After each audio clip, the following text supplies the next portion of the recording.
Assalamualaikum warahmatullahi wabarakatuh. Kembali lagi dengan channel Education Store, channel yang membahas tentang edukasi, engineering, tutorial, maupun yang sehubungan dengan kehidupan pelaut. Baik, kali ini saya berada di kapal MV F Ocean, di mana salah satu kapal dari perusahaan PT Five Ocean Corporation. Namun kali ini saya baru naik, dan tentunya saya berada di bidang engineer.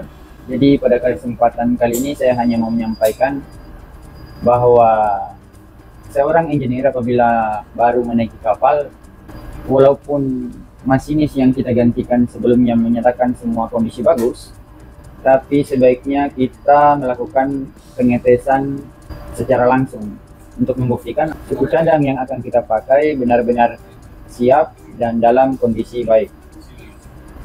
Baiklah, langsung saja kita ke inspeksinya.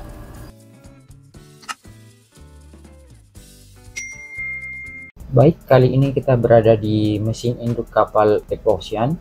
Ini dari FO pump, bahan bakar menuju ke injektor. Jadi setiap silinder ini terdapat 2 injektor pengabutan. Kita langsung saja menuju ruang tempat suku cadang atau spare part injektor ini.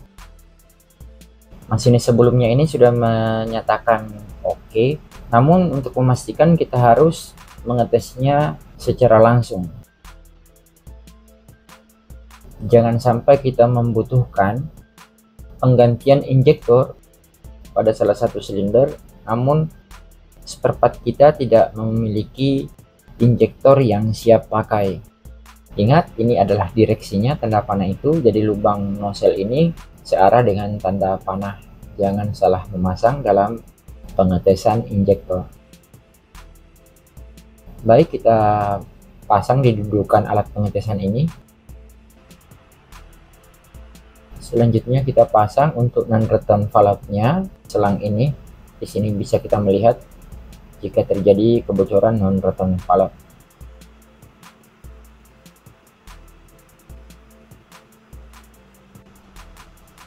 Jadi selanjutnya kita ambil kunci yang sekiranya kita perlukan, yakni kunci 46, kunci 27, dan juga kunci 17. Nah, ini kunci 17 kita coba ikat bagian holder daripada alat tes ini. Ini harus kita kencangkan benar-benar karena ini juga berpengaruh pada tekanan pada saat pengetesan. Kemudian kita kencangkan lagi untuk konektor non-return valve-nya. Selanjutnya kita pasang untuk bahan bakar tes yang masuk ke dalam injektor. Kemudian kita kencangkan. Pada alat tes injektor ini kita menggunakan bantuan daripada angin yang bertekanan. Selanjutnya kita buka keran angin, sehingga tekanan dalam silinder pengetesan ini pressure gauge-nya dia naik, itu menandakan sudah ada tekanan. Kemudian kita melakukan pengetesan.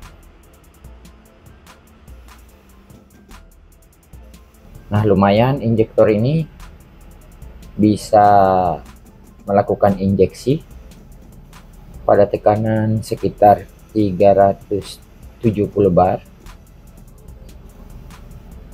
Nah, pressure injeksi yang direkomendasikan pada injektor ini, dia berkisar di antara 350 bar hingga 380 bar. Nah, ini agak banyak menyiprat minyak, diakibatkan cipratan daripada injeksi karena di dalam ruang pengetesan ini masih terdapat banyak minyak. Ini lumayan bisa kita pakai. Kita tutup dulu, kemudian kita membuang tekanan sebelum kita membuka atau melepas injektor.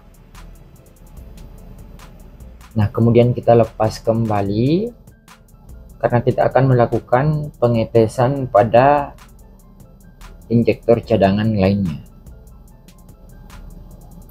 Ketika injektor ini bisa atau dikatakan layak untuk kita pakai, maka kita harus pisahkan dan kita marking di pressure seperti apa, Kemudian kita pisahkan mana injektor yang baik dan mana injektor yang harus kita maintenance atau kita perbaiki.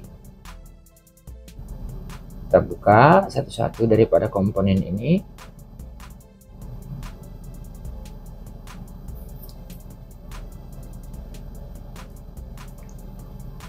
Kemudian kita pisahkan. Selanjutnya kita melakukan pengetesan spare yang lain. Kita pasang dengan cara yang sama seperti tadi. Kita lengkapi semua komponennya dan kita kencangkan. Kemudian kita melakukan pengetesan. Nah, ternyata dapat kita lihat pada selang ini keluar minyak, bahkan tidak ada tekanan injeksi sedikit pun. Ini artinya non-return valve kemungkinan besar bermasalah,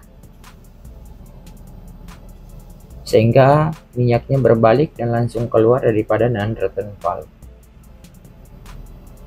Nah, ini diantara semuanya hanya satu yang layak, sementara yang lain ada yang kelebihan tekanan, ada juga tanpa tekanan, bahkan ada juga yang mengalami kebocoran. Nah, kita lihat. Namun terlebih dahulu, sebelum kita melakukan perawatan, baiknya kita menyiapkan instruction booknya, setidaknya kopian. Dan ini adalah non-return valve.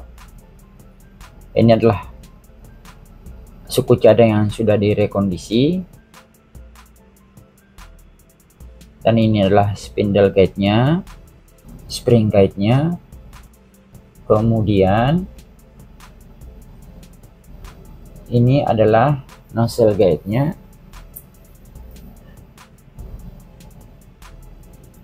Dan ini adalah atomizer. Disinilah terdapat lubang pengabutan. Nah, ini harus dipahami ya, bahwa rekondisi itu tidak selamanya dipastikan dalam keadaan bagus. Kita tetap perlu melakukan pengetesan ulang. Nah, ingat, pada saat pemasangan jangan melakukan kesalahan. Kita akan mengambil salah satu injektor yang mengalami kebocoran dan tanpa tekanan. Nah, berhubung dalam injektor ini terdapat spring, untuk membuka cover injektor ini, kita harus terlebih dahulu melakukan penekanan pada injektor ini, agar kita bisa lebih mudah membuka cover daripada casing injektor ini. Kita kencangkan secara seimbang. Nah, setelah cukup dikencangkan, kita akan mencoba membuka kepala daripada injektor ini. Dan kita bisa saksikan cukup mudah untuk membukanya. Nah, kita agak dorong jauh ke atas. Jangan sampai ketika kita sudah melepas penekannya, spring masih menekan cover sehingga susah untuk kita buka. Selanjutnya, kita angkat injektor ini, kemudian kita simpan di lantai.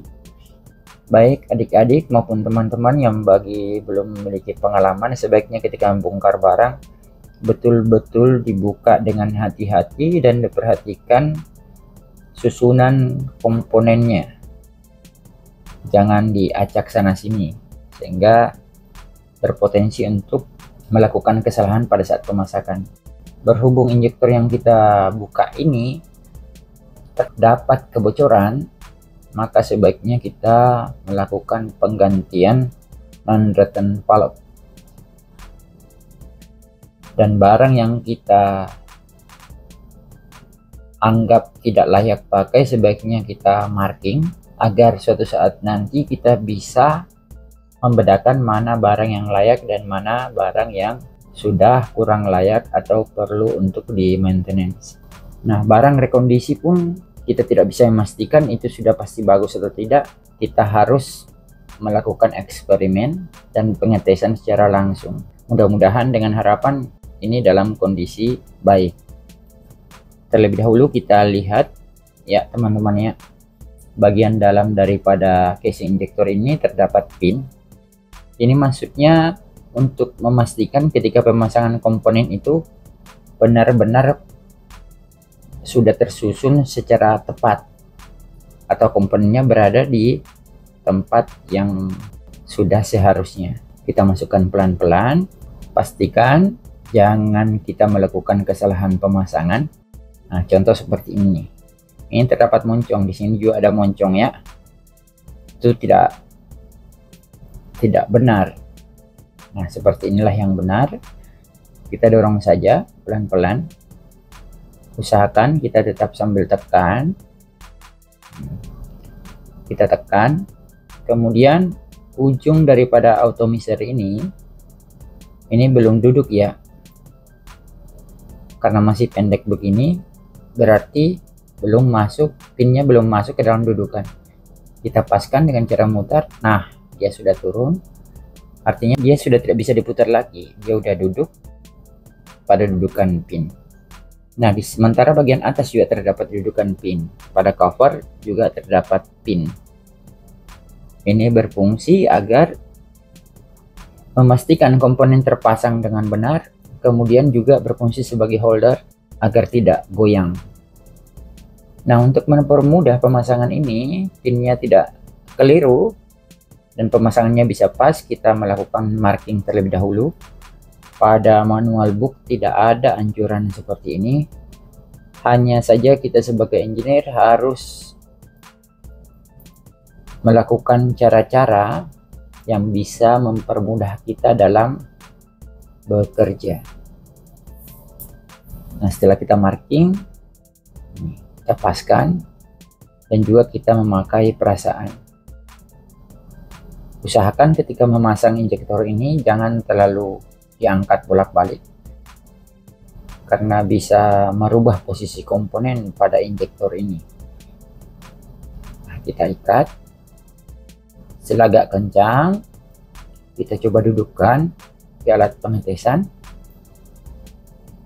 Kemudian kita akan melakukan penekanan pada spring dalam injektor ini dengan cara yang sama, yakni mengencangkan penekan ini secara seimbang. Setelah itu kita kencangkan bagian bawah dengan mudah.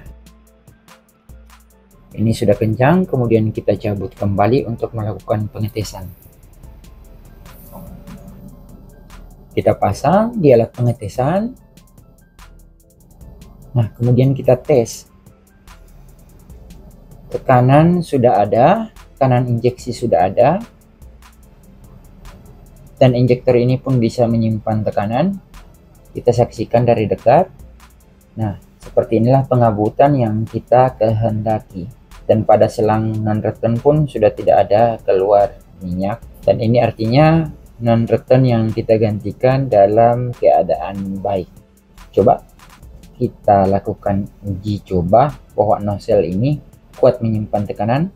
Nah, dia tekanannya tidak langsung jatuh ke titik nol, hanya saja di sekitar 20 bar atau 10 bar dia akan berhenti sejenak, kemudian dalam hitungan detik dia akan jatuh ke posisi 0 bar.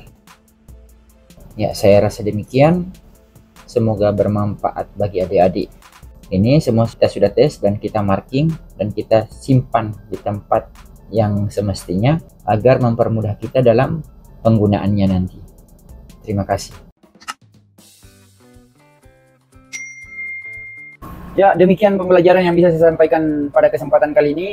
Semoga memberi manfaat dan kami harap dukungan channelnya dengan cara subscribe, like, and share. Jika pun ada pertanyaan, silakan tinggalkan di kolom komentar. Salam pelaut. Salam.